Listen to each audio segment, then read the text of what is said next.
Right මුලදී අපි කතා කරපු දේවල් නැවත මතක් කරන්න ඕනේ නැහැ කියලා මම හිතනවා. එතකොට අපි ඇත්තටම දැන් දේවල් ටික පටන් අරගෙන තියෙන්නේ මෙන්න මේ කියන data flow diagram කියන තැන ඉඳලා කතා බහ කරගෙන ඉදිරියට යන්න. right. එතකොට මේ data flow diagram එකට අදාළව අපි කතා කරා කොහොමද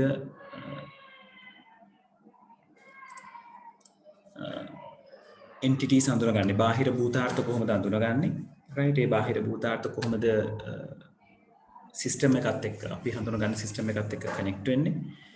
ඊළඟට ඒගොල්ලෝගේ දත්ත ගැලීම මොන විදිහටද අපි මැනේජ් කරගන්නේ කියන එක. ඒකට දත්ත භූතාර්ථයක ඉඳලා අපේ අදාළ සිස්ටම් එකට ගලනවා නම් කෙලින් ඉරක් කියලා කියන්නේ නොකඩිච්ච ඉරකින්, භූතාර්ථ වලින් භූතාර්ථ වලට ගලනවා නම් කැඩීරි වලින් අපි අන්තිනවා කියලා සඳහන් කරා. ඊළඟට ගලන දත්තය එක තැනක ඉඳලා තව තැනකට යන දත්තය තමයි අපි මේ context diagram එකේ නැත්තම් සන්දර්භ රූප සටහනේදී ඉන්ඩිකේට් කරනවා කියලා කිව්වේ.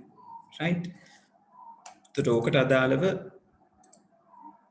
ගිය සතියේ අපි context diagram එකක් ඇන්ද 2015ට අදාළ ප්‍රශ්නෙත් එක්ක 2016 තියෙන ප්‍රශ්නයක් කතා කරන්න.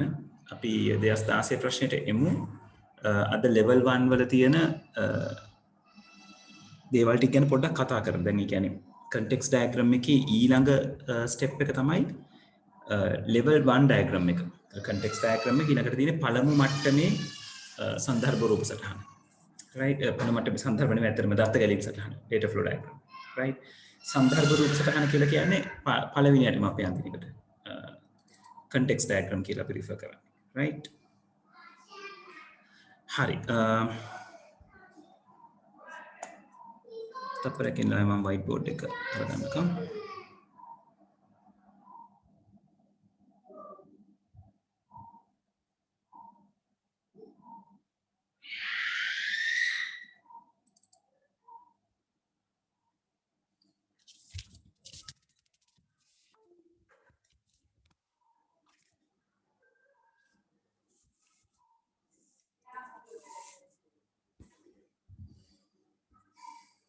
හරි. අපි එතකොට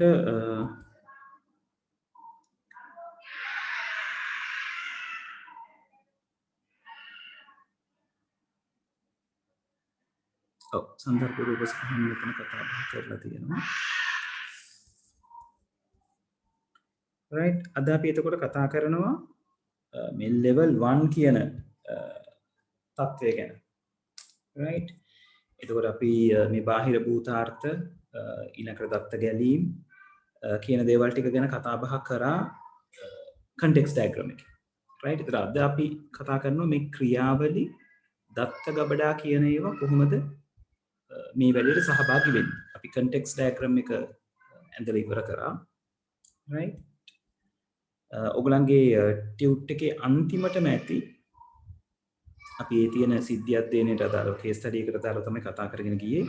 ඒතර අපි මේ context diagram එක ඇඳලා ඒකට අදාළව අපි තියෙන විභාග ප්‍රශ්නකුත් කරලා ඉවර කරා. අද අපි මෙන්න මේ process එක කියන්නේ මොකද්ද? දත්ත ගබඩාව කියන්නේ මොකක්ද කියන එක ගැන කතා බහ කරනවා. right. එතකොට මෙතනදී අපිට උවමනා වෙනවා මුලින්ම අඳුනගන්න ඇයි මේ දත්ත ගබඩාවක් process එකක් මොන වගේ හේතුවක් නිසාද අපිට උවමනා වෙන්නේ කියලා. දැන් මේ ක්‍රියාවලිය මම පොඩ්ඩක් විස්තර කරොත් අපි මුලින්ම කරේ ආයතනයේ එහෙම නැත්නම් සිස්ටම් එකට බාහිරව සම්බන්ධ වෙන පුද්ගලයන් හෝ නැත්නම් ස්ථාන එහෙම නැත්නම් බාහිරව සම්බන්ධ වෙන පිරිස කොහොමද දත්ත සංනිවේදනය කරන්නේ කියන එක ඇඳලා පෙන්නපු එක. දැන් ඊළඟ මට්ටම කියලා කියන්නේ මෙන්න මේ සිස්ටම් එක අපි තව දුරටත් විශාලනය කිරීමක් කරන්න හදනවා. right. ඒ කියන්නේ මේ good order system දැන් මේ උදාහරණයක් නෝ අපි අරගත්තොත් අපි මෙතනදී කතා බහ කරේ මේ භාණ්ඩ ඇනෝම් කිරීමේ පද්ධතියක් තියෙනවා. කස්ටමර්ට කැටලොග් එකක් ගියාම කස්ටමර් කැටලොග් එක කියවලා ඕඩර් එකක් ප්ලේස් කරනවා කම්පැනි එකට කෝල් කරලා හරි ඊමේල් එකක් යවලා හරි නැත්නම් මැසේජ් එකකින් හරි රයිට් ඊළඟට ඕඩර් එක හම්බුනාම කස්ටමර්ට ඉන්වොයිස් එකක් එවනවා මෙන්න මේ දේවල් තමයි ආ ඕඩර් කළේ ඒකට අදාළව තියෙන ගෙවීම මෙන්න මෙච්චරයි සහ ඒක ඩිලිවර් කරන්නේ මෙන්න මේ දවස්වලට කියලා රයිට් ඊළඟට භාණ්ඩ ටික ඩිලිවර් කරනකොට අදාළ කස්ටමර්ට ඩිලිවර් නෝට් එකක් ගිහිල්ලා දෙනවා ඒකෙන් කස්ටමර්ට සංසන්දනය කරගන්න පුළුවන් තමන් ඕඩර් කරපු දේවල් ටිකමද ඩිලිවර් වෙලා තියෙන්නේ කියන එක ඊට පස්සේ ඒකට අදාළව බලලා කස්ටමර් පේමන්ට් එක සිද්ධ කරාම පේමන්ට් එකට අදාළව රිසිට් එකක් කස්ටමර්ට ඉෂුව වෙනවා. එතකොට ඒ තියෙන ක්‍රියාවලිය තමයි අපි මේ සම්දර්භ රූප සටහනේ මේ ඇඳලා පෙන්වුවේ ඩේටා ටික එහෙට මෙහෙට යවන විදිය දාලා. එතකොට දැන් මේ සිස්ටම් එකම අපි තව දුරටත් දැන් සිස්ටම් එක ඇතුලේ මොකක්ද වෙන්නේ කියන එක ගැන විදහා දක්ව ගන්න හදන්නේ. එතකොට level 1 වලට යනකොට වෙන්නේ මේ good order system කියලා ලියලා තියෙන මේ ඍජුකෝණාශ්‍රය තව දුරටත් expand වෙන එක තව දුරටත් ලොකු වෙන එක right එතකොට level 1 වලට ගියාම මුලින්ම අපිට කරන්න ඕන දේ තමයි right ළමයි තප්පරයක් ඉන්න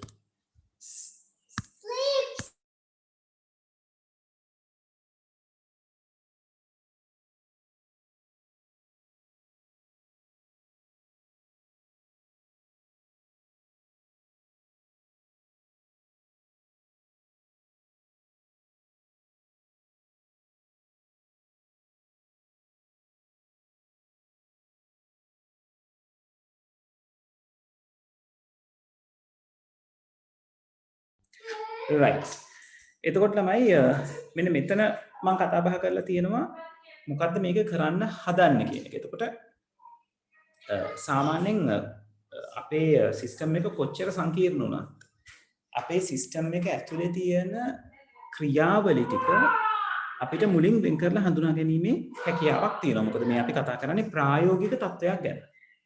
right එතකොට ඕගලන්ටත් සිදුවීමක් දුන්නොත් යම්කිසි සිද්ධියක් දුන්නොත් මුලින්ම ඕගොල්ලෝ කරගන්න ඕනේ context diagram එකෙන් level 1 diagram එකක් අඳින්න වුණොත් මුලින්ම ඔයා clear out කරගන්න ඕනේ මොනවාද මේ පද්ධතිය ඇතුලේ සිද්ධ වෙන සිදුවීම් කියන එක right sorry පද්ධතිය ඇතුලේ සිද්ධ වෙන ක්‍රියාවලීන් කියන එක right එතකොට ওই ක්‍රියාවලීන් ටික ගැන බැලුවොත් මේ සිද්ධියට අදාළව අපිට පුළුවන් ක්‍රියාවලි දෙකක් ගැන කතා බහ කරන්න.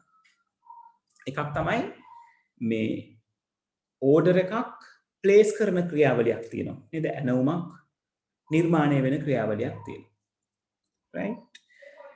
ඒ වගේම තමයි ඇනවුමට ගෙවීමක් සිද්ධ වෙන ක්‍රියාවලියක් තියෙනවා. right? ඔය ක්‍රියාවලි දෙක එකතු වෙලානේ අපේ මේ උඩ තියෙන ලොකු සිස්ටම් එක හැදෙන්නේ. දැන් මේ සිස්ටම් එක ඇතුලේ ඔය ක්‍රියාවලි දෙක විතරයි තියෙන්නේ. ඕඩර් කරනවා ඕඩර් එක ඩිලිවර් කරාම පේ කරනවා.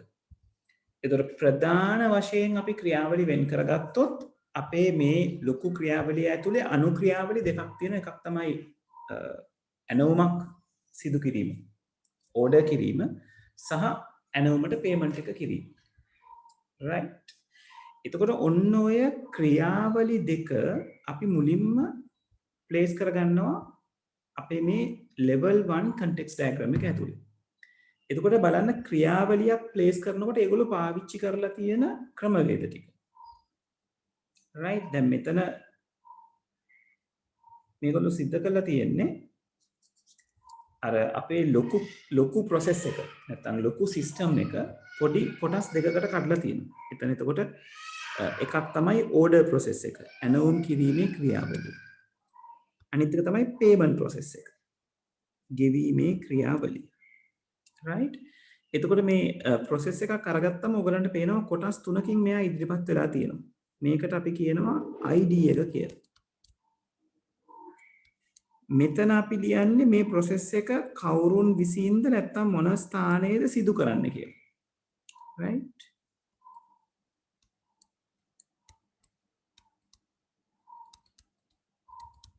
ක්‍රියාවලිය සිදු කරන්නා නැත්තම් සිදුවන ස්ථානය. right මෙතන අර තියෙන ඔෆිස් කියලා කියන්නේ ඔෆිස් කියන තැන තමයි සිද්ධ වෙන්නේ. right මොකද අපේ සිද්ධිය විස්තර කිරීමේදී මේ ගැන විස්තර කරලා නැහැ. ඉතින් ඒක නිසා අපිට පොදුවේ අරගන්න පුළුවන් මේක ඔෆිස් එකේ නැත්තම් ආයතනයේ ඔය කියන කැමැති සාධාරණ නමක් දෙන්න පුළුවන්. ඊළඟට මේගොල්ලෝ මෙන්න මේ මෙතනට දීලා තියෙනවා process එකේ නම. right ක්‍රියාවලියේ නම. right එතකොට මේ ක්‍රියාවලියේ නම සාමාන්‍යයෙන් ක්‍රියාවලියක් ඉන්ඩිකේට් වෙන දෙයක් වෙන්න ඕනේ. දැන් මෙතන තියෙන payment process ගෙවීමේ ක්‍රියාවලිය. right නැත්තම් භාණ්ඩ වෙත ගෙවීම සිදු කිරීම. right ඒ වගේ ක්‍රියාවලියක් ඉන්ඩිකේට් වෙන නමක් මෙතනට දෙන්න ඕනේ. එතකොට අපිට process එකක් ඇඳගන්න විදිය පැහැදිලි. ඍජු කොනාස්ටයක්ම තමයි පාවිච්චි කරන්නේ. කොටස් තුනක් තියෙනවා. ID එකක් දෙන්න ඕනේ. process එකට නමක් දෙන්න ඕනේ. ඒ වගේම process එක කා විසින් සිදු කරනවාද කියන එක අපි ඉන්ඩිකේට් කරන්න ඕනේ. right මේ විදිහට process දෙකක් මේගොල්ලෝ දීලා තියෙනවා. ID එකට අපි අගයන් දෙනකොට පූර්ණ සංඛ්‍යා පාවිච්චි කරන්න. 1 2 තව process එකක් තිබ්බොත් ඒක 3 right බිංදුව කියලා අපි ඉන්ඩිකේට් කරන්නේ නැහැ. right 1 2 3 යන විදිහට අපි මේ දේවල් ටික නම් කරගන්න. දැන් මෙතන තියෙන්නේ processors දෙකයි. ඒක නිසා 1 2 කියලා නම් කරලා තියෙනවා. ඊළඟ දේ තමයි අපි අර ඇඳපු context diagram එකේ අපි මේ ඇඳන entities මේගොල්ලෝනේ අපේ entities අපි oval shape එකක ඩිසයින් කරේ. එතකොට මේ entities වලට ආපු සහ entities වලින් ගියපු data flows ටික ඒ විදිහටම අපි කනෙක්ට් කරගන්නවා අපි මේ ඩිෆයින් කරගත්ත processes ටිකට ක්‍රියාවලීන් ටිකට. right ඔයගොල්ලෝ context diagram එක දිහා බැලුවොත් මෙතන මේගොල්ලෝ අතර තියෙනවා 1 2 3 4 5 6ක් data line 6ක්. ඒතර context diagram එක දිහා බැලුවොත් context diagram එකේ තියෙන්නේ data line 6ක්. right ඒ data line 6ම තමයි මෙතන මේගොල්ලෝ පාවිච්චි කරලා තියෙන්නේ. දැන් මම මෙතන ප්‍රධාන වැරද්දක් කරලා තියෙනවා. අදාළ වචනේ ඊතලේ මත ලියලා නැහැ. ඒ නිසා තමයි ඒක පොඩ්ඩක් ඔළුවේ තියාගන්න උඩ නෙවෙයි ලියන්නේ ඊතලේ මැද්දේ කියලා. right මම පාස් පේපර් එක කරනකොට ඔයගලන්ට ලියලා පෙන්නුවා. right මෙතන මේ ටයිප් සෙට් කරනකොට කරපිච්ච වැරද්දක්. right එතකොට මේ තියෙන වචන ලියවෙන්න ඕනේ ඊතලේ මැද්දේ. right ඒ කියන්නේ මේ ස්පේස් එකේ ලියවෙන්න ඕනේ. right එතකොට කෙසේ හෝ වේවා ඒ වැරද්ද හැරුණකොට අර context diagram එකේ තිබ්බ ගැලීම් 6ම මෙතනට අරගෙන තියෙනවා. හොඳට මතක තියාගන්න මේක මේ ආකාරයෙන්ම සිද්ධ විය යුතුයි. ඕගලන්ගේ ගැලීම් ගාන වැඩි වෙන්නත් බෑ, ගැලීම් ගාන අඩු වෙන්නත් බෑ. context diagram එකක ගැලීම් දීලා තියෙනවා නම්. ඔයාට හිතලා level 1 එකක් අඳින්න කිව්වොත් ඔයාට පුළුවන් ඒකට ඔයා context diagram එක හිතා ගනිමින් තමයි ඔයා level 1 එක ඇඳීම කරන්නේ. ඒක අමුතුවෙන් ඔයගලන්ට figure out වෙන්නේ නැහැ. නමුත් ඔයගොල්ලෝ context diagram එකට එන්න ඕන දේවල් ටික තමයි හිතලා මෙතනට දාන්නේ. නමුත් context diagram එක දීලා තියෙන වෙලාවක level 1 එකක් අඳින්න කිව්වොත් context diagram එකේ තියෙන්නේ flows 5යිද? ඒ flows 5 තමයි ඔයගලන්ගේ level 1 එකේ entities වල ඉඳලා flow වෙන්නේ. right? හැබැයි ඕගලන්ට මේ සිස්ටම් එක ඇතුලේ මේ processors වලින් එහෙට මෙහෙට යන ඊතල තව අලුතෙන් හම්බෙන්න පුළුවන්. ඒක ගැන අපිට ගැටලුවක් නැහැ. මෙතන ගැටලුව තියෙන්නේ කාගේද? entities වල. entities වලට ආපු data lines සහ entities වලින් ගියපු data lines අඩු වෙන්නත් බෑ, වැඩි වෙන්නත් බෑ මේ තියෙන විදිහට. හැබැයි යම් හේයකින් ඔයාට තේරුණොත් level 1 එක අඳිනකොට තව data line එකක් මට මෙතනට එකතු විය යුතුයි කියලා. එහෙනම් ඔයා තැන් දෙකක් වෙනස් කරන්න ඕන. එකක් තමයි මේ diagram එක level 1 diagram එක. අනිත් එක තමයි level 0 diagram එක. right නැත්නම් level 0 කියලා කියන්නේ context diagram එක. ඒතර context diagram එකටත් ඒ අමතර line එක අපි ඇඳලා පෙන්නන්න ඕන. ඉතින් විභාගෙදී ඕගලන්ට ප්‍රශ්නය හරියටම ෆික්ස් කරලා දුන්නොත් ඕගලන්ට ඕන විදිහට context diagram එක වෙනස් කරගන්න බැහැ. ඒගොල්ලෝ අහලා නැත්නම් ඒක ප්‍රශ්නයක් විදිහට.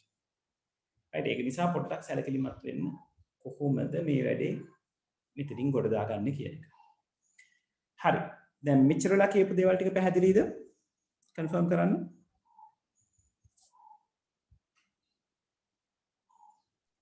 ඔව් සර් පැහැදිලි. right. අනිත් අය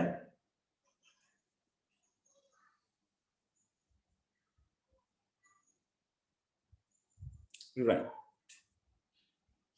හරි.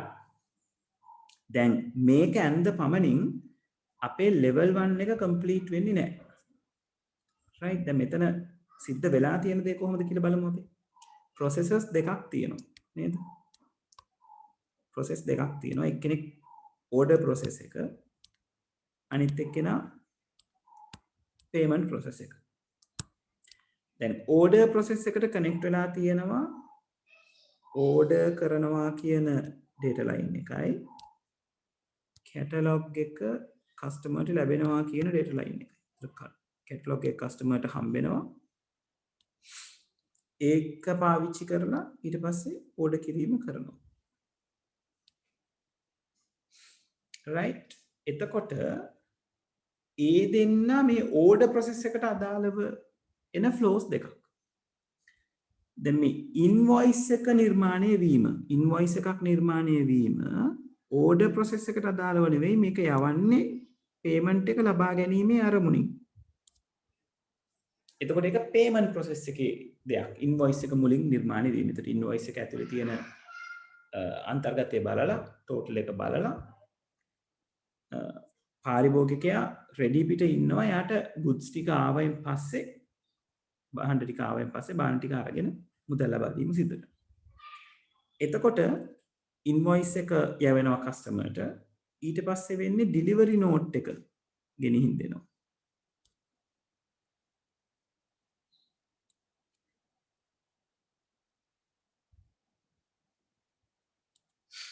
right. delivery note එක ගෙනියනවා. ගෙනියන්නේ මොන වෙලාවටද? භාණ්ඩ ටික අරගෙන යනකොටමයි. ඒක නිසා delivery note එකත් payment එකට අදාළව තමයි දැන් මේ කතා බහ තියෙන්නේ. ඊළඟට delivery note එකයි invoice එකයි දෙකම පාරිභෝගිකයට අවසානයේ හම්බෙන නිසා එයා ඒ දෙක සංසන්දනය කරලා නේද? හරිනම් හරි payment එක සිද්ධ කරනවා. right. ඊළඟට delivery note එකයි invoice එකයි check කරලා අරගත්ත order එක okay නිසා customer කරන payment එකට customer වෙත අපි receipt එකක් issue කරනවා.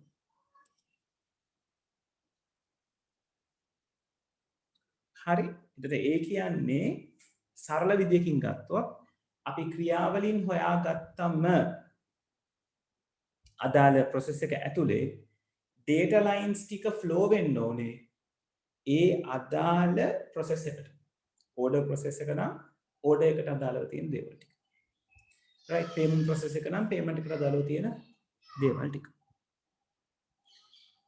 හරි. right. එතකොට ඔන්න අපි කරුණු දෙකක් ගැන කතා කරා. එකක් තමයි මේක process වලට වෙන් කර ගැනීම. right. එතකොට දෙවෙනි කරුණ තමයි කොහොමද මේවට context diagram එකේ තියෙන input output lines match කරගන්නේ කියන එක. right. ඒ කියන්නේ මොන process එකකටද මොන කෙනාවද settle වෙන්නේ. හරි. දැන් තාම වැඩේ ඉවර නැහැ. දැන් තමයි හොඳම හරිය එන්නේ. දැන් මේ අපි මේ අඳපු ව්‍යුහ වලට අපි කියවනේ processes නැත්නම් ක්‍රියාවලි කියලා.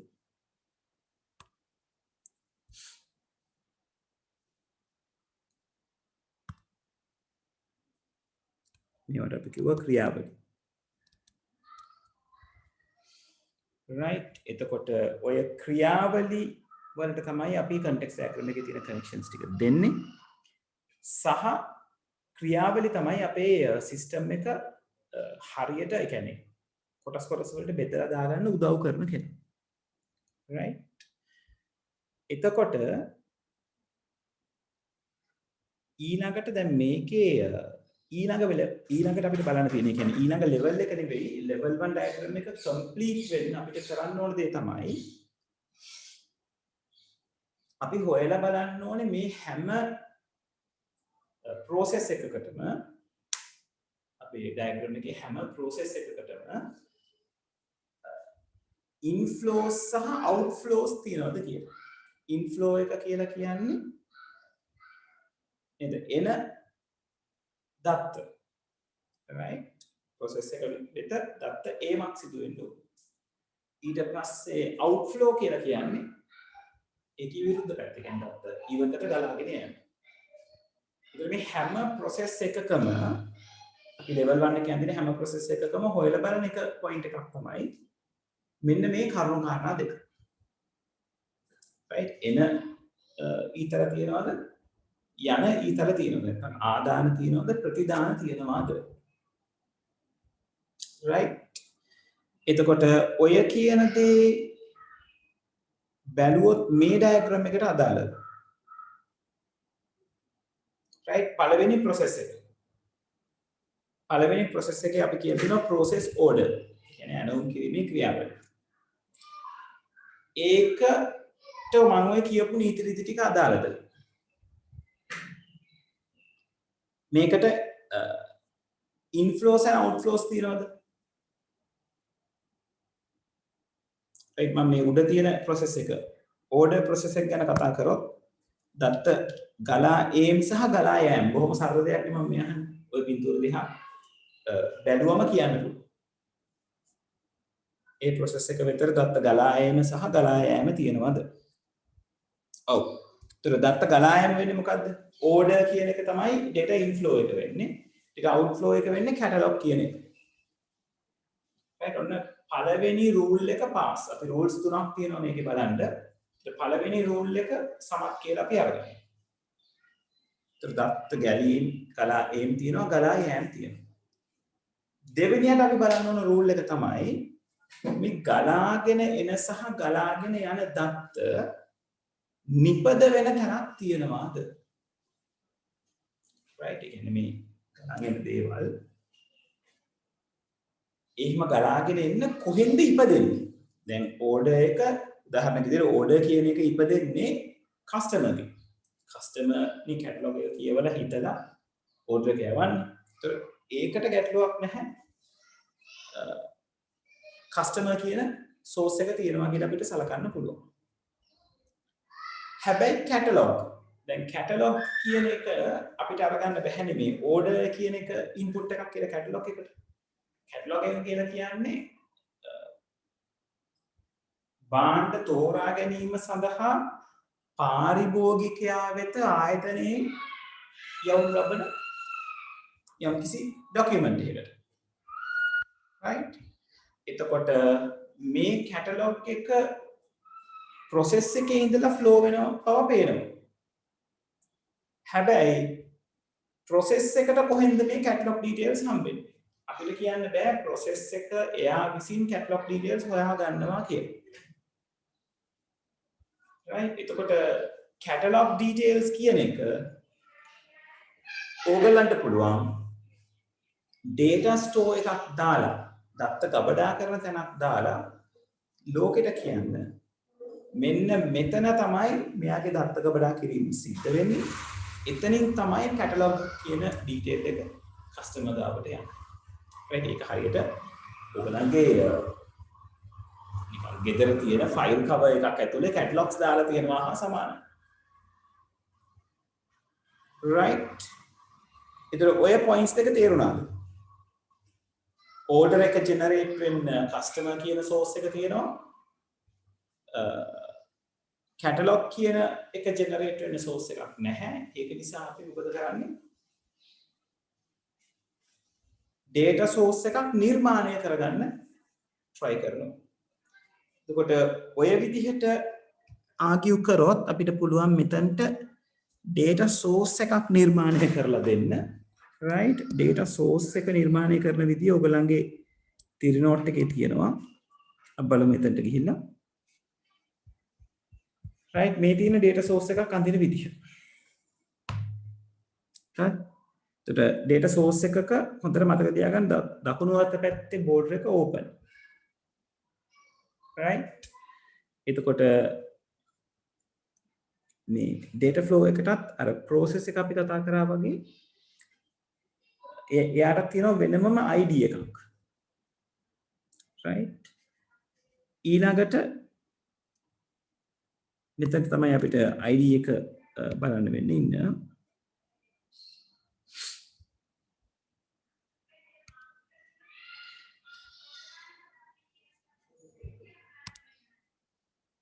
right? එතකොට මෙතනට තමයි අපි ID එක දාන්නේ. මෙතන අපි ලියනවා data store එකට අදාළ නම. right? එතකොට උදාහරණයක් විදිහට අපි හිතුවොත් දැන් මේ catalog කියන එකම ගත්තොත් අපේ data store එකේ නම catalog වෙන්න පුළුවන්. ඒකේ දින content එක ඇවිල්ලා අර ස්ටෝර් කරන්න අවශ්‍ය data වල ගබඩාවක් තමයි ඔයගලන්ට ඒක ඇතුලේ බලා ගන්න පුළුවන් වෙන්නේ. right? ඒතර හොඳට මතක තියාගන්න මේකට තියෙන්නේ තනි එක margin එකයි. ඒ margin එකෙන් data store එකේ තියෙන ID එකයි description එකයි වෙන වෙනවා. මේ ID එකට ගන්න පුළුවන් mods කීපයක් තියෙනවා. right? එකක් තමයි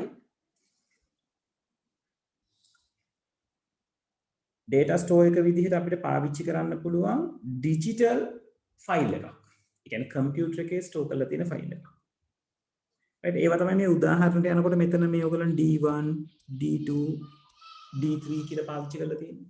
ඒ සාමාන්‍ය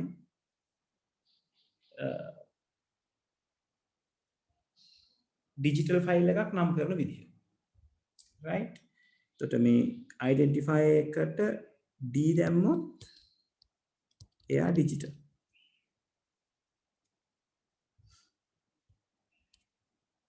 අපරකින් ළමයි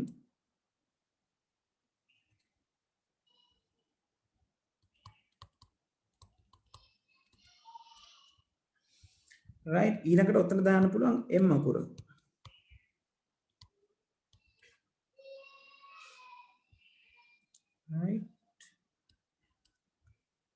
right? M කියන එක එතකොට එයාගේ උදාහරණ බැලුවොත් නැත්නම් එයාගේ exposure එක බැලුවොත් අපිට තියෙන්නේ M1, M2, M3, M4 කියන විදිහට කතා බහ කරගෙන යනවා.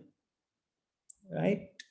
digital එකේ ගත්තොත් D1, D2, D3, D4 කියන විදිහට විස්තර කරගෙන යන්න තියෙනවා. ඊළඟට තියෙනවා T කියලා.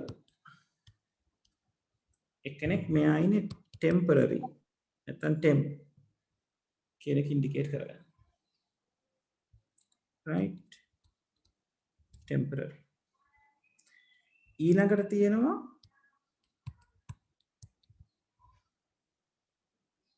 right? manual temporary. දැන් කියන්නේ මේ temporary එක තියෙන්නේ to manage the digital ones temporary. right? So manual temporary is there again. We call it manual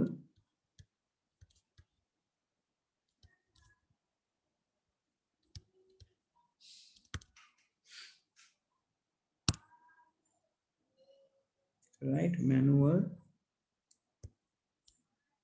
temporary.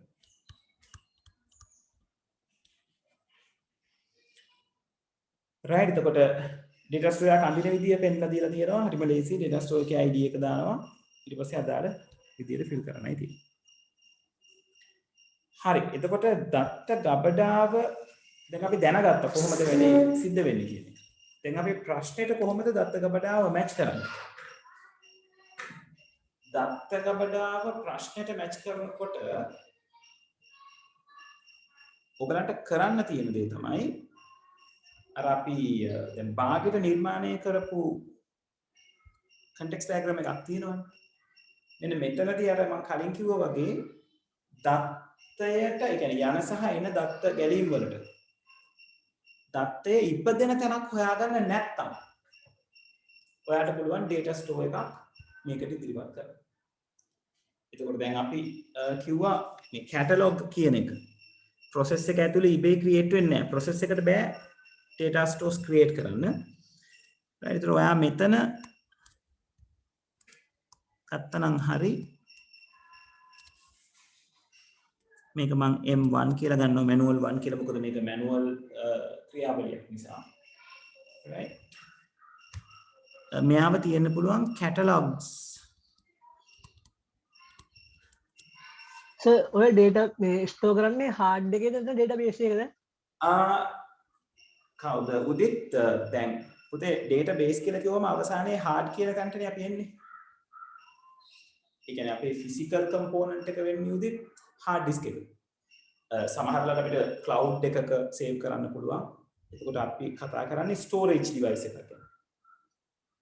දැන් ඉස්සරහදී ඕගොල්ලන් ඉගෙන ගන්නවා මේ data stores කියන ඒවා. ඒ කියන්නේ මේ පාඩමේ නෙවෙයි. ඔයගොල්ලන්ගේ 8 වෙනි පාඩමේ ඊළඟ පාඩමේ මේ data store එක කොහොමද database එකක් බවට පත් කරලා SQL වගේ language එකකින් handle කරන්නේ කියලා.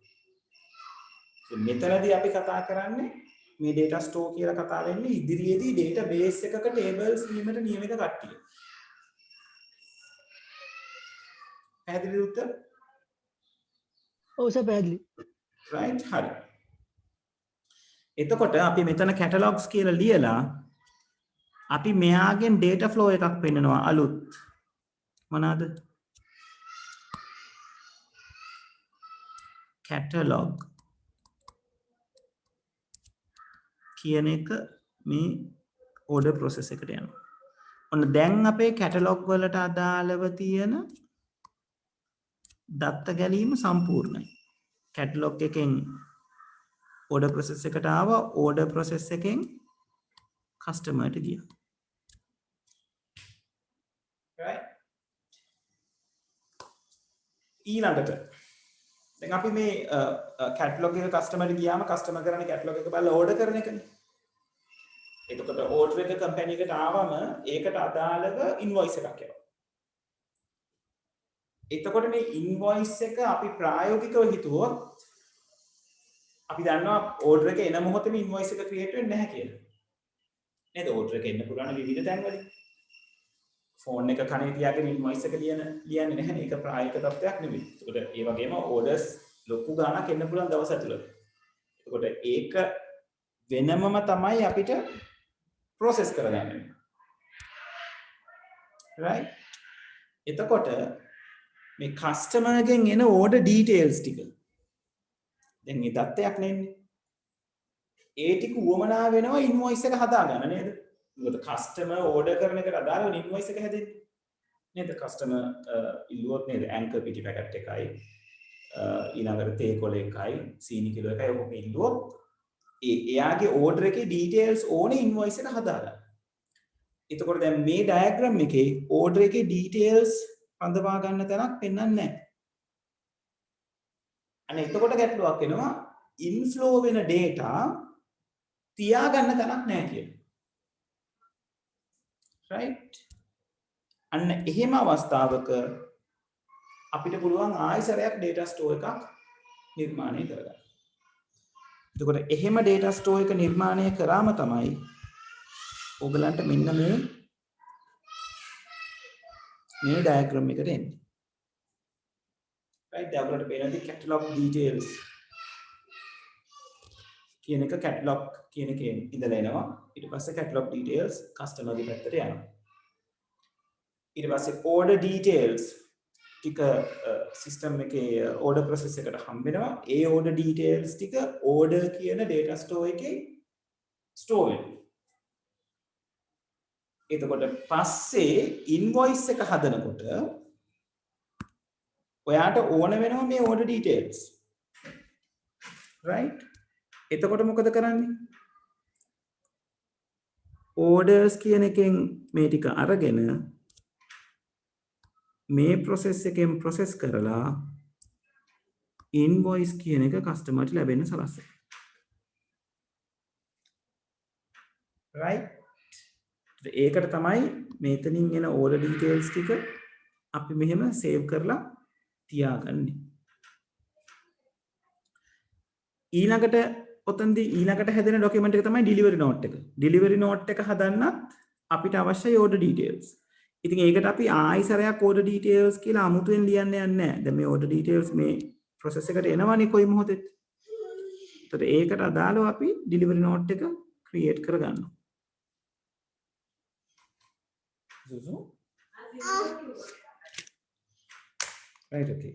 Thank you. Oops. Okay. Daddy, Yes, Zuzu. the big TV isn't working.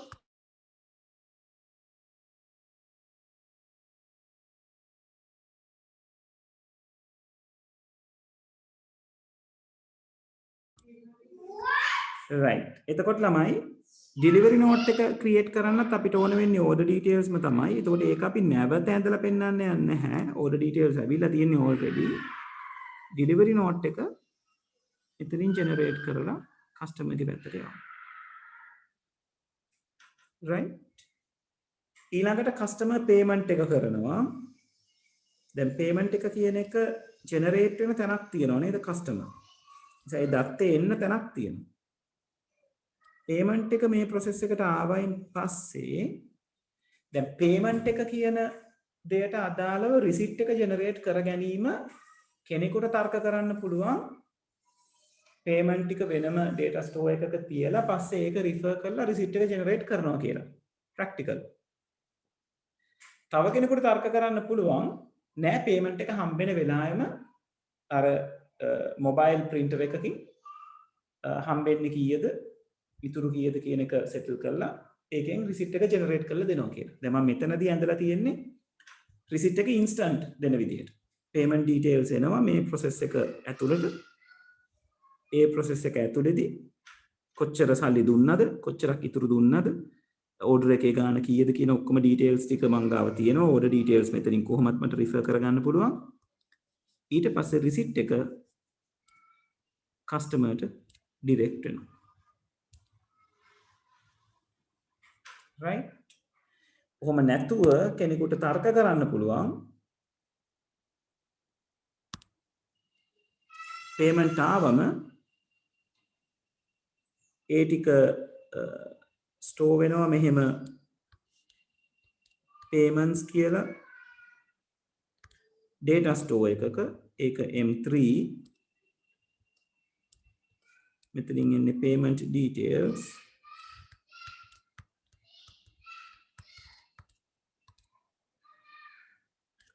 right? පස්සේ ඒ payment details පාවිච්චි කරනවා මේ process එකම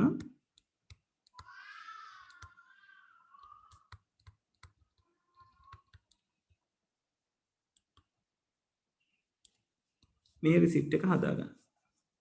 කොහොමත් කෙනෙකුට තර්ක කරන්න පුළුවන්. ඒක ගැටලුවක් නෑ. right? එතකොට එක්ක කෙලින්ම payment එක එනවා. ඒකේ දේවල් ටික කෙලින්ම consider කරලා receipt එක දෙනවා. නැත්නම් payment process එක මේ payment එක මෙහෙම store වෙලා ඒකේ payment details අරගෙන අදාළ payment එක හදලා දෙනවා. පැහැදිලිද මේ වැඩේ? දැන් තමයි context diagram එක complete වෙන්නේ.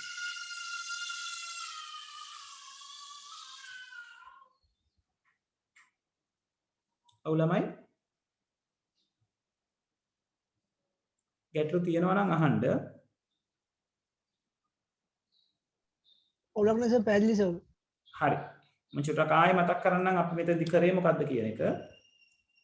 අපේ ලොකු context diagram එක මුලින්ම කරේ ලොකු ඒ කියන්නේ මුලින්ම දීපු context diagram එකේ මේ process එක නැත්නම් system එක ඇතුලේ සිද්ධ වෙන ප්‍රධාන ක්‍රියාවලීන් ටික වෙන් කරගත්තා. මෙතෙන්දී අපිට හම්බුණා ක්‍රියාවලීන් දෙකක්. එකක් තමයි order කරන process එක, අනිත් එක තමයි pay කරන process එක. ඒ දෙක ලියාගත්තා. ඊට පස්සේ අපි බැලුවා මේ හැම process එකකටම inflows and outflows තියෙනවද? ගලාගෙන එන දත්ත තියෙනවද? ගලාගෙන යන දත්ත තියෙනවද? ඒක තියෙනවා මෙතන. ඊට පස්සේ අපි බැලුවා ඒ ගලාගෙන එන දත්ත සහ ගලාගෙන යන දත්ත වලට ප්‍රභවයක්, source එකක් generate වෙන තැනක් තියෙනවා. එහෙම බැලුවම අපිට තේරුණා catalog එක generate කරගන්න කියන්නේ process එකක් ඇතුළේ generate වෙන්නේ නැහැ දේවල්, ක්‍රියාවලියක් ඇතුළේ දේවල් හැදෙන්නේ නැහැ. අපි ගබඩා කරලා තියෙන තැනකින් ගන්න ඕනේ නැත්නම් entity එකක් ඒව හදලා දෙන්න ඕනේ. එතකොට catalog කියන එක entity එකකට හදලා දෙන්න බෑ. ඒක නිසා ඒක ගබඩා කරලා තියාගෙන අපි පාවිච්චි කරන්න ඕනේ. ඒක නිසා අපි පාවිච්චි කරා අලුතෙන් data store එකක් catalogs කියලා. ඒකෙන් අපි catalog detail අරගත්තා. ඒ catalog detail එක customer ට යවනවා. ඊළඟට order detail එක නැත්නම් order එක එනකොට system එකට ඒ order details අපි ආයි ගබඩා කරගත්ත orders කියලා data store එකක. හේතුව තමයි අපිට invoice එක generate කරන්න order details අවශ්‍යයි. right? ඒක නිසා order details store කරගත්තයින් පස්සේ නැවත order details පාවිච්චි කරනවා payment process එකේ. ඊට පස්සේ invoice එක create කරනවා. ඔය විදිහටම delivery note එක create කරන්නත් order details මට පාවිච්චි කරන්න පුළුවන්. පාවිච්චි කරලා delivery note එකක් හදලා send කරනවා. payment එක හම්බුනයින් පස්සේ deliver කරයින් පස්සේ payment එක හම්බ වෙනවා. payment එකට අදාළව receipt එක payment details පාවිච්චි කරනවා සහ order details පාවිච්චි කරගෙන ඒ දෙකේම mixture එකක් නැත්නම් අත්‍යවශ්‍ය කරුණු වල එකතුවක් විදිහට receipt එක generate කරලා customer ට ලබා දෙනවා. ඕක තමයි සරලව සිද්ධ වෙච්ච කාර්යය. right? ඒතකොට level 1 දක්වා විතරයි ඔයගලන්ගෙන් මේ වෙනකම් ප්‍රශ්න අහලා තියෙන්නේ. level 2 වගේ තැනකට direct වෙන එකක් නෑ. අපිට කියලා තියෙනවා level 2 එක ගැන නිකන් කතා කරන්න කියලා. දැන් level 2 diagram එකක් අඳින්න ගියොත් වෙන්නේ මේ කියන මේ තනි process මෙතන තියෙන ලොකු processes දෙකක්. right? level 2 වගේ diagram එක කරනකොට වෙන්නේ මේ process එකක්, මේ එක process එකක් තව දුරටත් වෙන් කරන්න බලන්න. වෙන් කරන්න පුළුවන්. right? ඒ කියන්නේ මේක ඇතුලේ තව පොඩි sub processes දෙකක්. right? එතකොට ඒ වගේ දේවල් නම් වෙනකොට ID එක එන්නේ 2.1 කියලා. මොකද මේ දෙවෙනි process එකනේ කඩන්නේ. මෙතනට එනවා 2.2. දැන් මේ 1 කියන ලොකු process එක මම කැලි වලට කැඩුවොත් එතනදී එනවා 1.1. right? ඊළඟට තව process එකක් තිබ්බොත් 1.2. right? මේ විදිහට ඇතුලේ පොඩි process තිබ්බොත් 1.1 1.2 වගේ දේවල් නිර්මාණය කරන්න පුළුවන්. හරිද? එතෙන්දී බලන්නේ මොනවාද අපිට තියෙන processes, මොනවාද ඒ වෙතට එන්නේ, මොනවාද එතනින් යන්නේ කියන එක. හරි. පැහැදිලිද වැඩේ? ඔව් සර්. right. අපි එහෙමනම් try එකක් දීලා බලමු 2017 ප්‍රශ්නෙට.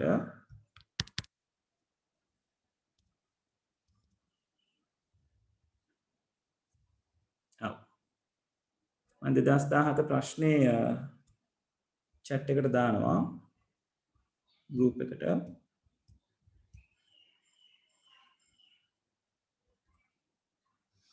මේක structured ප්‍රශ්නයක්, ව්‍යුහගත ප්‍රශ්නයක්, විනාඩි 15ක ප්‍රශ්නයක්. ඒක නිසා විනාඩි 15 ගන්න. ඒකේ සිනාරියෝ එකක් දීලා තියෙනවා, ඒක කියව ගන්න.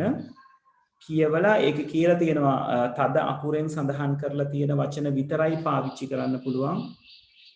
ඒක පාවිච්චි කරලා level 1 diagram එක complete කරන්න කියලා. right? ඒක නිසා ඒක හරි විදිහට කියවලා ඒ වැඩේට try එකක් දෙන්න. right? හරි. ඉතින් ළමයි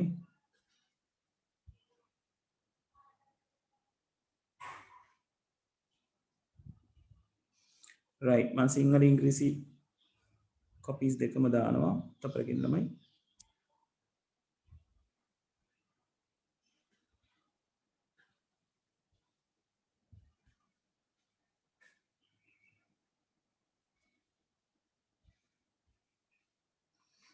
ඉංග්‍රීසි එක තියෙන්නේ මම සිංහලකට ගාලා දාන්නම් ඉන්න ළමයි.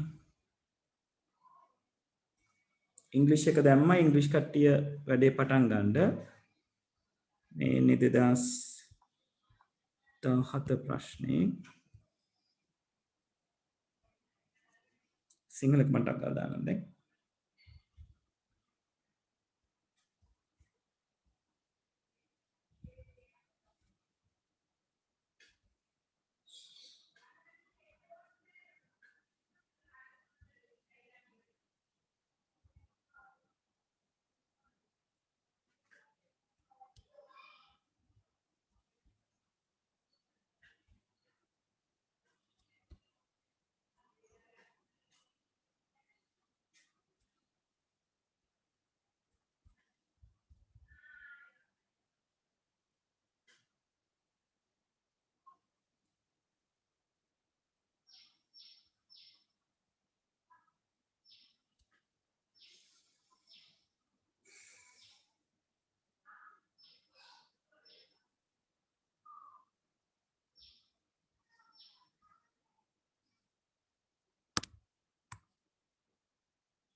හරි.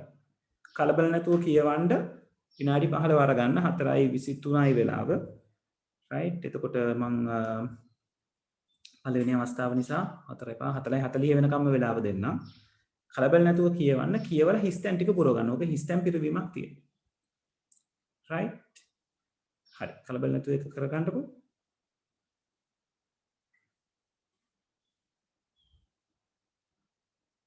රයිට්. මම පොඩි වෙලාවකට ෂෙයාරින් ස්ටොප් කරනවා ළමයි ඊළඟ අවුරුද්දේ ප්‍රශ්න දෙක අරගන්න ඕන නිසා.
හරිද ඔන් කළා තියෙන්නේ ඔන්නේ නැද්ද කියන මකට අම්මට ගෙන්නමු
ළමයි සෝරි මට නැගිටලා යන්න උනා කවුරු හරි ප්‍රශ්න ඇහුවද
ළමයි හැමෝම try එකක් දෙන්න.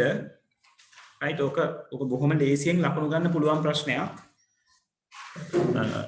හැම අවුරුද්දකම ඇවිල්ලා තියෙනවා දැන් ඊළඟ අවුරුද්දේ ඉඳලා يعني ඔයගොල්ලෝ කරන 2017 18 19 20 කියන අවුරුදු තුනේම එන්නේ ඕක essay question එකක් විදිහට රචනා ප්‍රශ්නයක් විදිහට.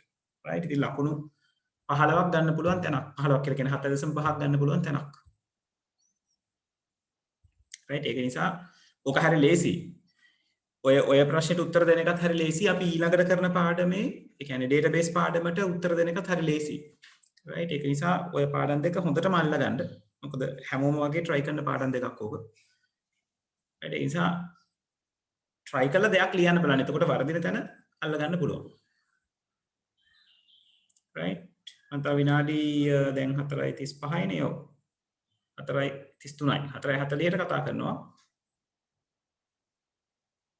40ට 45ටද මං කිව්වේ 45ට නේ right ඉවර නම් කියන්න ඊට කලින් මම මේ ඔයගලගේ අනිත් papers ටික කට් කරගන්න ගමන් ඉන්නේ right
ළමයි ඇඳලා ඉවරයි ඉන්නවා නම් මට ෆොටෝ එකක් එවන්න ගෲප් එකට හරි WhatsApp එවන්න. එතකොට මට ඒක බලලා හරි වැරදි කියන්න පුළුවන්. තව විනාඩි 5කින් අපි අඳින්න ගන්නවා.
ළමයි ඉවරද?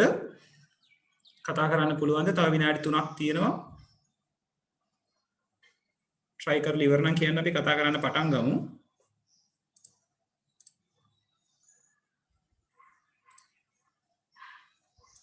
වෙලාව ඕනේ නම් ඒත් කියන්න.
right hari විහන්සා කරගෙන යන්න තව විනාඩියක් වගේ තියෙනවා try කරන කාට හරි තව වැඩිපුර වෙලාව ඕන නම් කියන්න first time නිසා මම දෙන්න නමුත් අපි විනාඩි 15ක් විතර වගේ ගත්තා ඔකට දැන්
Yes.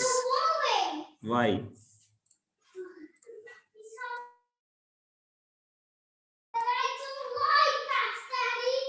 hari අපි try කරමු නේද?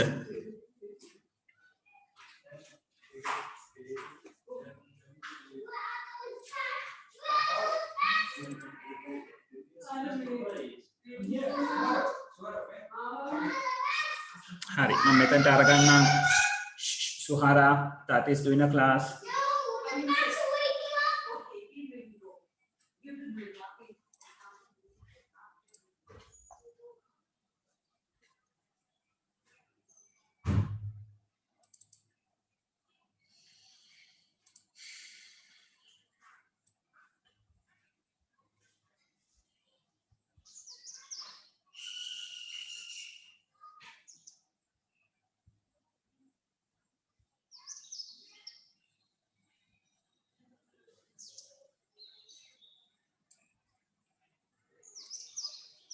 හරි. එතකොට මේක තමයි අපි ගාව තියෙන ප්‍රශ්නේ වෙන්නේ. ඉංග්‍රීසි මීඩියම් කට්ටියක් පොඩ්ඩක් මෙතනින්ම රිෆර් කරමු. ඒක මට දෙකම දාගන්න බැරි වෙන නිසා. right. එතකොට මේකේ කියලා තියෙනවා බුක්ලන්ඩ් ආයතනයේ වෙළඳ තොරතුරු පද්ධතියේ දත්ත ගැලීම් සටහනෙහි හිස්තැන් පහත ඡේදයේ තද පැහැති අකුරින් දක්වා ඇති වචන පමණක් භාවිතයෙන් පුරවන්න. එතකොට මේක කියලා තියෙනවා බුක්ලන්ඩ් යනු වෙනත් මූලාශ්‍ර මගින් සාමාන්‍යයෙන් ලබාගත නොහැකි දුර්ලභ පොත් වෙළඳාම් සම්බන්ධයෙන් විශේෂත්වයක් දක්වන පොත් හලකි. දුර්ලභ පොත්වල ඉහළ මිල නිසා බුක්ලන්ඩ් ආයතනය පුරුද්දක් වශයෙන් ඕනෑම පොතකින් එක් පිටපතක් පමණක් වරකට රඳවා ගනී. එතකොට එක පොතකින් එක පිටපතයි තියෙන්නේ. right? දැන් අපි සිද්ධිය තේරුම් ගන්න ඕනේ. ඊළඟට එතනින් පහලට කියලා තියෙන ඡේද දෙකේ තමයි ඇත්තටම ඕගලන්ට මේ වැඩේ ගොඩ දාගන්න නැත්නම් මේ ප්‍රශ්නෙට උත්තරේ ලියා ගන්න අවශ්‍ය දේවල් ටික තියෙන්නේ. right? එතකොට සාමාන්‍යයෙන් පාරිභෝගිකයෙක් පොතක් ගැන විමසීමක් දුරකථනයෙන් කරනුයේ බුක්ලන්ඩ්හි විකුණුම් සහායක ගෙනි. right? දැන් ඕගලන්ට පේනවා මෙතන මෙන්න මේ process එකේ විකුණුම් සහායක කියලා කෙනෙක් මේගොල්ලෝ නම් කරලා තියෙනවා නේද? පේනවද?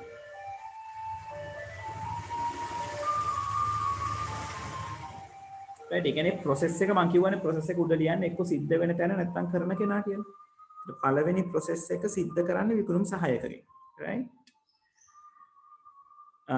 ඇය එවිට ඔවුන්ගේ තොගයේ එවැනි පොතක් ඇද්දැයි පිරික්සීමට භාණ්ඩ ලේඛන ගොනුව තුල පොතෙහි විස්තර පරීක්ෂා කරයි. එතකොට ඔයගලන්ට පේනවා මෙතන භාණ්ඩ ලේඛන ගොනුවෙන් ඒක data store එකක් පොතෙහි විස්තර අරගෙන තියෙනවා. right ඊළඟට භාණ්ඩ ලේඛන ගොනුව තුල එම පොතෙහි විස්තර හමු වුවහොත් වෙළඳ සහායක රැඳවුම් ඉල්ලීම් බන්දේසිය පරීක්ෂා කර බලා පොතෙහි තත්වය ලබාගත හැකි බවට තහවුරු කරගෙන විමසීමට පිළිතුරු සපයයි.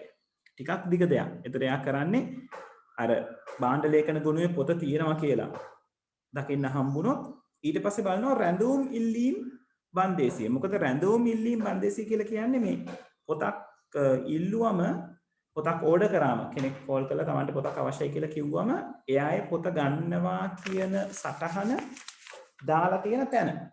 රයිට් ඒක මේ සිනාරියෝ එකේ පහළ විස්තර කරලා තියෙනවා. රයිට් මේ අන්තිම පේල් ටිකේ තියෙන්නේ පොත තවදුරටත් ලබාගත නොහැකි වනසේ රැඳවුම් ඉල්ලීමක් රැඳවුම් ඉල්ලීම් බන්දේසියට බහාලනු ලබයි. ඒ කියන්නේ පොතක් ඉල්ලුවොත් පොත තියෙනවා නම් ගොනුවේ නම ලියලා රැඳවුම් ඉල්ලීම් බන්දේසියට දානවා. එතකොට කවුරු හරි කෙනෙක් මුලින් කතා කරලා ඉල්ලනකොට මට මේ පොත ඕනේ කියලා මුලින්ම බලනවා ස්ටොක් එකේ පොත තියෙනවද කියලා.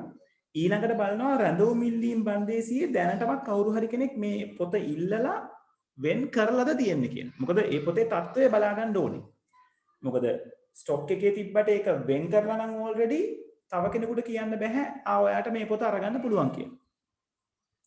එතකොට ඔන්න ඕක තමයි මේ පොතෙහි විස්තර බලනවා කියලා එක තැනක් තියෙනවා. එතකොට මේ පොතක් ගැන විමසීම කරනවා කියලා තියෙනවනේ පාරිභෝගිකයෙක්. ඒතර පොත ගැන විමසීම කරන්නේ පාරිභෝගිකයා නේද? එහෙමනම් පාරිභෝගිකයා කියන කෙනා තමයි මෙතනට එන්න ඕනේ. පාරිභෝගිකයා right පොත ගැන විමසීම කරනවා ඊට පස්සේ භාණ්ඩ ලේඛනයෙන් බලනවා බලලා ඊළඟට එයා බලනවා කොතනින්ද රැඳවුම් ඉල්ලීම් බන්දේසියෙන්. ඒතකොට මේ මෙන්න මේ බලන එයා මේ process එකට එන ඊතල තියෙන්නේ එකක් මෙයා පොතෙහි විස්තර බලන තැන තව ඊතලයක් තියෙනවා සිස්ටම් එක ඇතුළේ ඉඳලා එන මෙන්න මෙයා. එකක් පොතෙහි විස්තර එහෙනම් මේක පොතෙහි තත්වය වෙන්න ඕනේ.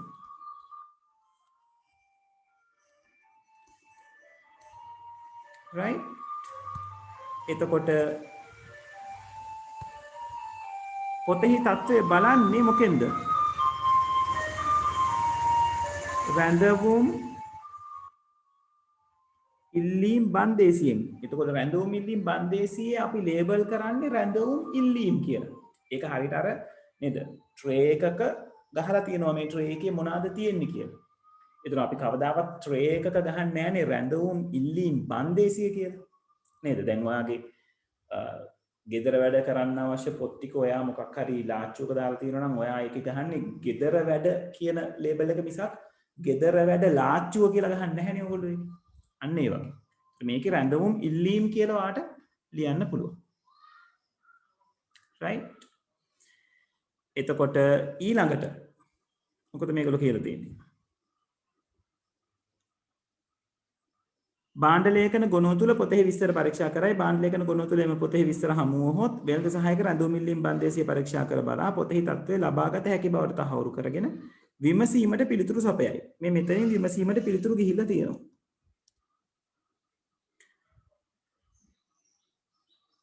පොතෙහි තත්ත්වය ලබාගත හැකි බව නම් පාරිභෝගිකයා පොත වෙන් කර තැබීමට අදහස් කරයි. නම් වික්‍රම සහායක විසින් පාරිභෝගිකයාගේ පුද්ගලික තොරතුරු ලබාගෙන එම පොත තවදුරටත් ලබාගත නොහැකි වනසේ රැඳවුම් ඉල්ලීම් බන්දේසියට බහලනු ලබයි. පාරිභෝගිකයාගෙන් විකුණුම් සහායක පැත්තට එන ඊතල දෙකක් තියෙනවා. එකක් අපි දන්නවා මේ වෙනකොට පොතක් ගැන විමසීම කියන එක. මෙන්න මේක කියන එක. ඒත් එයා තව එකක් විකුණුම් සහායකට දෙනවා. ඒ තමයි පුද්ගලික තොරතුරු. එහෙනම් මෙන්න මෙතන එන්න ඕනේ අනිවාර්යෙන්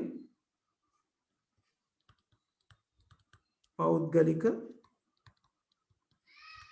තොරතුරු කියන දේ. right? ඊට පස්සේ මේ රැඳවුම් ඉල්ලීම් බන්දේසියට යවනවා කියලා තියෙනවා. හරි. මේ වෙනකන් කියපු දේවල් ටික තේරුණාද?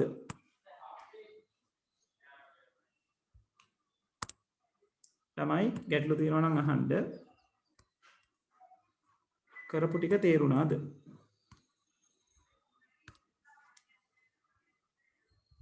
right. හරි. ඉතිරි ටික විසඳගමු. ඉතිරි ටිකේ කියලා තියෙනවා එම පාරිභෝගිකයා ගෙවීම කර පොත ගෙන යාමට පැමිණි විට බුක්ලන්හි අය කැමි රැඳවුම් ඉල්ලීම් බන්දේසිය පරීක්ෂා කර පාරිභෝගිකයා විසින් කරන ලද අදාළ රැඳවුම් ඉල්ලීම සොයා ගනී. දැන් අපි දන්නවා රැඳවුම් ඉල්ලීම් බන්දේසිය තමයි මේ තියෙන්නේ කියලා. ඒකේ පොතෙහි තත්ත්වය බලනවා විකුණුම් සහායක. අය කැමි බලනවා කියලා කියනවා තව දෙයක්. රැඳවුම් ඉල්ලීම් බන්දේසිය පරීක්ෂා කර පාරිභෝගිකයා විසින් කරන ලද අදාළ රැඳවුම් ඉල්ලීම. මෙතන රැඳවුම් ඉල්ලීම කියන එක බෝල්ඩ් කරලා තියෙනවා. ඒ රැඳවුම් ඉල්ලීමම තමයි මෙතනදී රිෆර් වෙන්නේ. එහෙනම් මෙන්න මේ ඊතලේ රැඳවුම් ඉල්ලීම් බන්දේසියෙන් එළියට යන අනිත් ඊතලේ. එතකොට මෙතන එන්න ඕනේ රැඳවුම් ඉල්ලීම. එහෙනම් අනිවාර්යෙන් මේ කෙනා අය කැමි වෙන්න ඕනේ. right? එතකොට රැඳවුම් ඉල්ලීම හොයාගන්නවා කියලා තියෙනවා. එම රැඳවුම් ඉල්ලීම වළංගු නම් පාරිභෝගිකයා විසින් කරන ලද ගෙවීම පිළිගෙන ගෙවීම් ලදුපතක් කියන එකේ ලදුපත කියන තැනට වෙනකන් තමයි ඒගොල්ලෝ බෝල්ඩ් කරලා තියෙන්නේ. ගෙවීම් ලදුපතක් පාරිභෝගිකයාට ලබා දී විකිණීම අවසන් කරයි. එහෙනම් ගෙවීම පාරිභෝගිකයාගෙන් අරගන්නවා. ගෙවීම් ලදුපත තමයි පාරිභෝගිකයාට දෙන්නේ. ගෙවීම් ලදුපත. right? ඒක තමයි පාරිභෝගිකයාට මෙතනින් දෙන්නේ. දීලා ගනුදෙනුව අවසන් කරනවා. right? දැන් හොඳට ඔයගොල්ලෝ මෙතනදී තේරුම් ගන්න දෙයක් තමයි දැන් අර අපි අපේ කේස් ස්ටඩි එක කතා කරනකොට අපි කියන්නේ භාණ්ඩ ලබා දීම අපි පෙන්වන්නේ නැහැ. භාණ්ඩ කියන්නේ දත්තයක් නෙවෙයි කියලා. දැන් මෙතනදී පොත ලබා දීම කියන එක මෙතන පෙන්නලා නැහැ. පේනව නේද? පොත කියන්නේ භාණ්ඩය. ඒක අපිට අදාළව කියන්නේ සිස්ටම් එකට අදාළව භාවිත වෙන දත්තයක් නෙවෙයි. right? ඊළඟට මෙතන ඉඳලා පටන් ගන්නවා එවිට පොත ඉවතට රැගෙන යාමට පාරිභෝගිකයාට අවසර ලැබේ. අය කැමි ගෙවීම් ලදුපතේ පිටපතක් කියන එකේ පිටපත ගෙවීම් ලදුපතේ පිටපත කියන තැනට වෙනකම් බෝල් කරලා තියෙනවා. විකුණුම් ගොනුව තුල ගොනුගත කරන අතර දැන් ගෙවීම් ලදුපතේ පිටපත මෙන්න මෙතනින් ගිහිලා තියෙනවා. පේනවද? ඒක දෙපැත්තටම ඊතල තියෙන කෙනෙක්. එහෙම ඊතල දාන්න පුළුවන්. කොහෙද ඒක දානවා කියලා කියන්නේ? විකුණුම් ගොනුව තුල. ඒකේ විකුණුම් කියන එක විතරයි බෝල්ඩ් කරලා තියෙන්නේ. ඒ කියන්නේ මෙන්න මෙතනට එන්නේ විකුණුම්. ගොනුවක් කියලා කියන්නේ දත්ත තියා ගන්න පුළුවන් තැනක් නේද? right? ඒ කියන්නේ data store වෙන තැනක්. එයා විකුණුම්. විකුණුම් ගොනුව තුල ගොනුගත කරන අතර දිනය අවසානයේ එය භාවිතයෙන් විකුණුම් වාර්තාවක් සකස් කර බුක්ලන්හි අයිතිකරු වෙත යවනු ලැබේ. right? දැන් අයිතිකරු කියලා කියන්නේ පුද්ගලයෙක්. අපි කිව්වා පුද්ගලයෙක් හෝ ආයතනයක් entity එකක් බවට පත් වෙන්න පුළුවන් කියලා. මේ entity එකක් ඉඩ තියෙනවා. right? බොහෝ දුරට මෙයා අයිතිකරු වෙන්න පුළුවන්. ඒක අපිට ස්ථීර කරගන්න පුළුවන් මෙන්න මේ ඊළඟ එකෙන්. සෑම විකිණීමකින්ම පසුව අයකැමි භාණ්ඩ ලේඛන ගොනුව තුල ඇති පොත්වල විස්තර නවීකරණය කර තොගය යාවත්කාලින කර පවත්වා ගනි. ඒක මෙන්න මෙතනින් පෙන්නනවා. යාවත්කාලින කිරීම අයිතිකරු විසින් බුක්ලන්ඩ් වෙත පොත් සපයන විට ඔහු විසින් අය කැමි වෙත පොත්වල විස්තර යවන අතර මෙන්න පොත්වල විස්තර යවනවා. එහෙනම් පැහැදිලිවම මෙයා අයිතිකරු.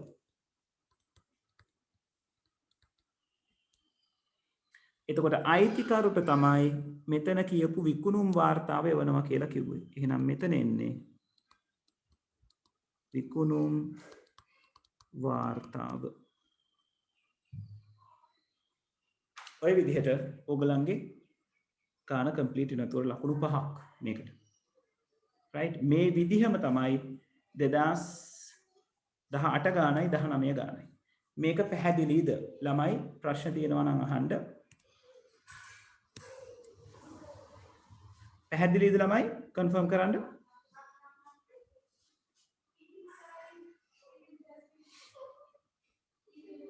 right මම මෙතන මාකින් ස්කීම් එක පෙන්වන්නම්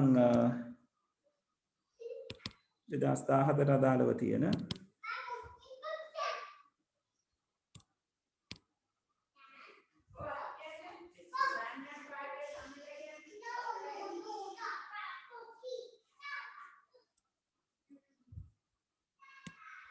right මම ගාව සිංහල එක නැහැ right ඉතින් ඉංග්‍රීසි වල මාකින් ස්කීම් එක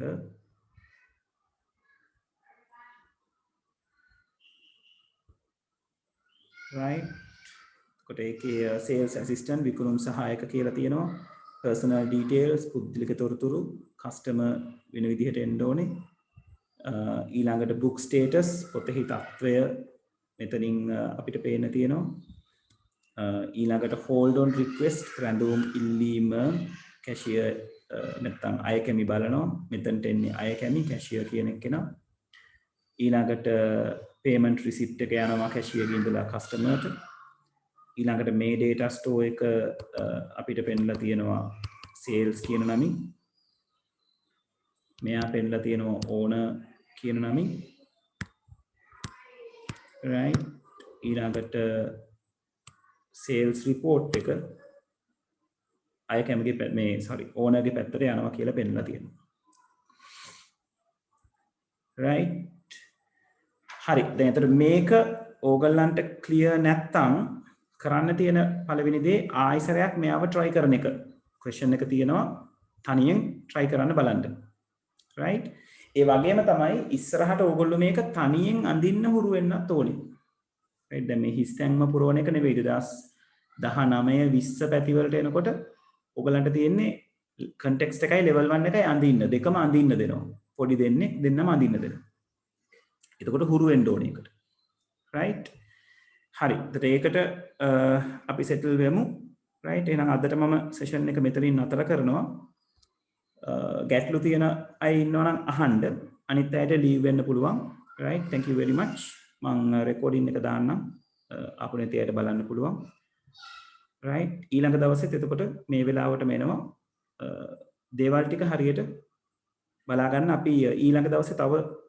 questions කීපයක් try කරනවා theory ටිකක් කතා කරන ගමන් hari right hari gillen dena thank you very much thank you sir hari puthe right okay